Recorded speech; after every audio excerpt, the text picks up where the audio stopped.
La sous-classe des ratites se caractérise par un sternum sans bréchet.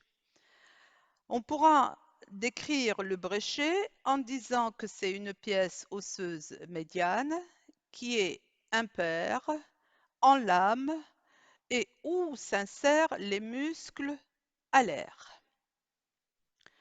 Donc ici, sternum sans bréchet sur la photo de gauche où on voit le sternum et il n'y a pas de bréchet. Par contre, la photo de droite indique un sternum avec bréchet. Les ailes sont réduites ou atrophiées et elles ne sont pas adaptées au vol. Dans ce cas-là, ces oiseaux, s'ils ne peuvent pas voler, ils vont compenser par autre chose en possédant des pattes développées. Et là, on va les qualifier d'oiseaux coureurs. Ils vont courir. Les ratites sont omnivores et cette sous-classe comporte deux ordres. L'ordre des strutioniformes et l'ordre des aptérygiformes.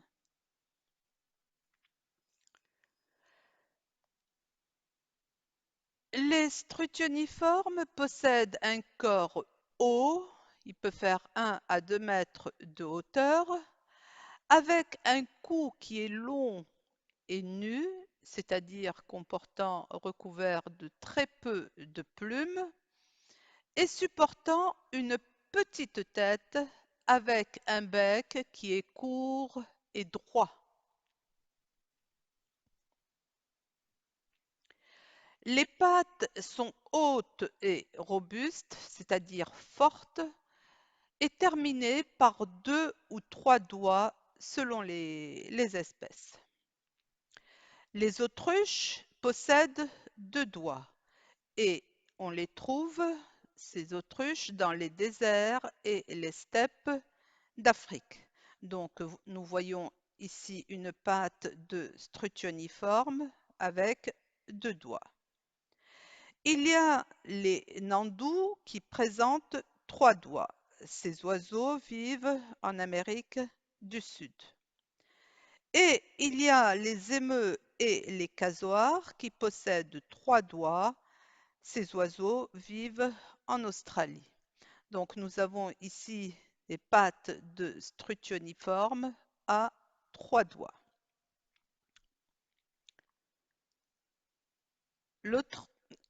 Nous avons ici des illustrations qui montrent les exemples qui ont été cités, à savoir l'autruche, donc qui possède 2 doigts, le casoar, l'émeu et le nandou qui présentent 3 doigts, comme vous pouvez le voir sur la photo.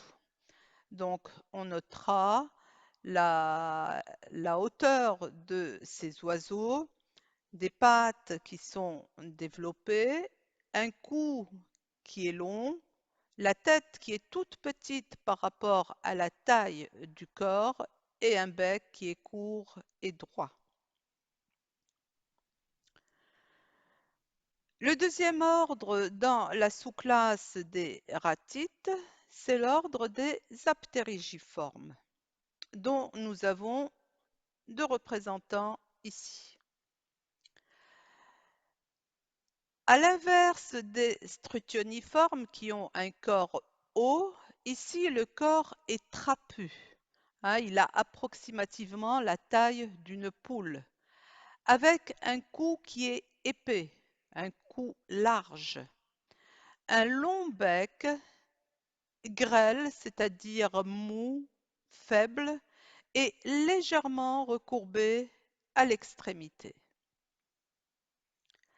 Les pattes sont courtes, mais elles sont fortes et elles sont terminées par 4 doigts avec un pouce qui est très court et surélevé. Donc, nous voyons ici une autre différence par rapport au strutioniforme. C'est d'abord la longueur ou la hauteur des pattes et le nombre de doigts. Les ailes ne sont pas visibles parce qu'elles sont cachées sous les plumes, d'où le nom de cet ordre-là, A qui veut dire sang et ptère aile. Donc on a l'impression que ce sont des oiseaux sans ailes, mais en fait les ailes existent et elles sont cachées sous les plumes. Les aptérygiformes sont nocturnes et ils sont aussi humicoles. Humicole, ça veut dire qui aime l'humus. Et dans cet humus, ils vont trouver de quoi se nourrir et ça va être essentiellement des mollusques, des vers et des insectes. L'exemple à citer, c'est celui du kiwi que vous voyez sur la photo et cet oiseau vit en Nouvelle-Zélande.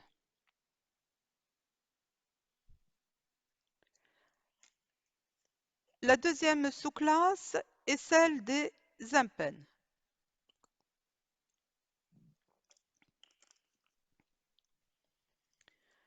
Ils présentent un sternum à bréchet développé. Donc, par conséquent, leurs muscles alaires sont développés. Mais ces ailes-là ne vont pas leur servir à voler. Parce que les ailes, elles sont robustes, mais elles sont inaptes au vol et elles sont alors transformées en palettes natatoires. Donc, ça va leur permettre de nager. Les pattes sont palmées et elles sont placées très en arrière du corps. C'est ce que l'on va qualifier de station verticale au sol. On a l'impression que ces oiseaux se tiennent debout. Nous voyons ici les pattes palmées, c'est-à-dire qui présentent une membrane entre les doigts.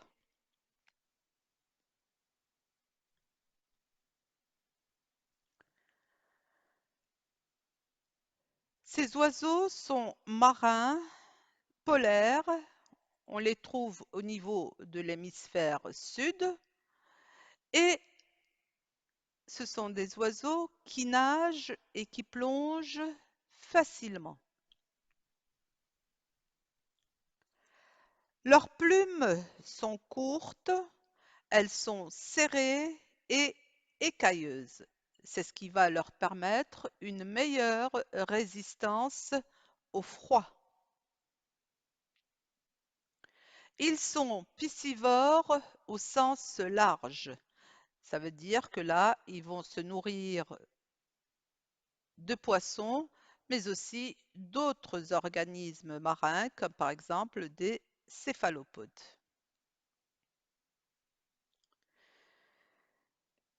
Dans cette sous-classe, il y a un seul ordre, c'est celui des sphéniciformes, qui regroupe les manchots et qui sont des oiseaux coloniaux.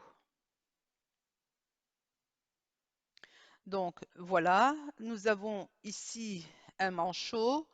Nous voyons les palettes natatoires, donc les ailes transformées en palettes natatoires et les pattes palmées.